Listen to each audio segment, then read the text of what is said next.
give us some background about how you guys got into that tournament? You know, at this time of the year, there's like all kind. I have actually, it's funny because I had 2 phone call messages upstairs when I got up from practice today from Gazelle Group and all those kind of people, you know, that are running exempt tournaments. And one of the things that was attracted to that for us in this event was that Kennesaw will come back to us next year. So we're not only getting 3 games down there, or 4 games out of the tournament, but we're also getting a home game, which was really a big deal for us. So I mean, it's like, I mean, there's 100 of them out there right now. Some of them with, you know, with money. The newest thing right now, Joe, is they'll give you like $150,000, and you got to go to like Alabama and Ohio State, and you get 1 game at home, but you got to go 3 on the road, which is all like major places on the road. So I mean, there's all kinds of special deals going on, if you will. How do you feel about starting the season with a 3 games in 3 days grind? I don't like it. I mean, I'll be honest with you. You know, I'm not sure that our young guys are ready. That's a concern when you're playing 3 games like that, back to back to back against. Obviously, you're playing the host school on the first night, and then you're playing a team that has a new staff and new players in the Florida team, and then you're coming back and playing Eastern Kentucky that won 28 games. That's, you know, picked to win the OVC. Your bench is a major factor, and the turnaround time on those, if you've looked at them, and if you looked at it and did what I did, you know, you go, oh my, because every one of those is less than a 24-hour turnaround. So you're playing at 7, I think it's at 5, and then you're playing at like 1. So, you know, that's a concern for me. Your prep time is non-existent, and then on top of that, you're really going to have to play your bench. And when you consider, for us, our back line guys are going to end up being 3 freshmen, you know, a junior and a senior, that's concerning. Jerry, how does this work where you get the home game with Warren Will? That's part of this? That's part of the package. Okay. That's just, you know, when they ended up, like I said, you know, Dana, I mean, it's mind-boggling the situations that they try to paint to get you in it. And, you know, one of the deals was that we would get a home game out of it. We didn't know it was Warren Wilson until, I don't know, it was probably August, you know, end of August. So, I mean, like I said to you, it's interesting to say the least. Coach, did that Duquesne series last year, is that going to help you prep for this 3-game set? Well, I hope we do it a lot better, John, because we came out of there, you know, 0-3.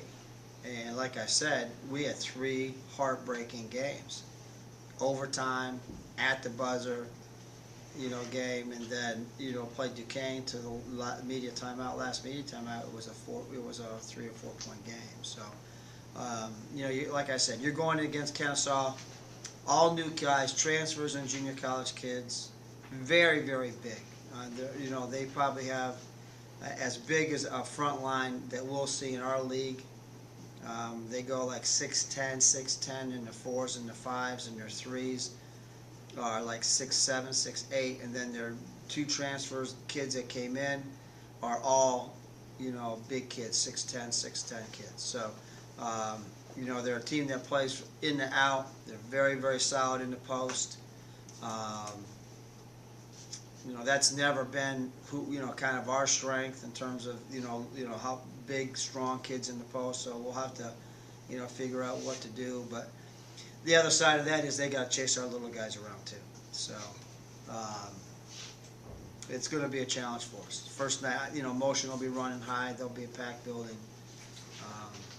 It'll be a challenge. Jerry, did you guys have an exhibition or anything like that to kind of? No, we had 2 scrimmages. 2 scrimmages. Yeah, we, you know, my first couple of years here, you know, Dana, we did exhibitions.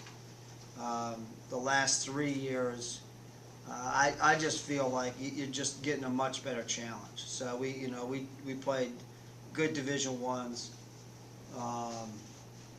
Went to Bucknell and had a scrimmage at home. So I think that's better for us than just coming in and having an easy time with somebody. I mean, we're really tested right now, I think, in a good way in terms of prepping. I think our scrimmages went well, showed some clear weaknesses that we have, like you want out of all your scrimmages. Again, a concern for me is whether we're going to be able to rebound the basketball well enough to be as successful as I think we are at the offensive end. It's a big deal for us to rebound the ball. So scrimmages at Bucknell, then you had someone come in here. Right. Is that right? Yep. Coach, does it concern you at all with the new defensive the post play? Because I saw the Kansas-Pittsburgh State game earlier this year. They had like 50-some fouls. Are your guys able to adapt to the new calls? Well, I mean, we work on it, John, every day. I mean, we've never had so many. I mean, during our scrimmage time, I feel like I'm stopping play way too much because I'm calling fouls all the time. Now, a good sign for us is that through 2 scrimmages that we've had, our opponents were only averaging 15 foul shots. So, I think we did a good job with that. But obviously, you're going into playing a team now that's going to put the ball on the block almost every possession, which is, really susceptible to body contact. We're going to need all hands on deck for this tournament in terms of playing 3 games in 3 days. I can't emphasize enough, you're playing a game at 7, and you're coming back, you're getting out of there probably at, 9:30 or 10 if you're lucky. Then you're coming back and having some kind of prep, and then shoot on, and then you're playing at 5. And you're going to get done with that game at, what the second game is at 5? No, second game's at 3. Oh, the second day's at 3, and then the third day's at 1. So, we're turning around playing at 7. You're tipping it up at 3. Gee, that makes me feel worse. There he is. There's my day ruined, Joe. Can you talk about Ryan Weber getting at least listed here as starting? He's had a great fall, really good fall. I would have to say he's probably had our best fall of any of our guys. He's played really, really well in our scrimmages. He's a good basketball player. He's made a major, I would say from mid-January of last year, he's been taking incremental steps up, and he had a good spring, but he's had a tremendous fall.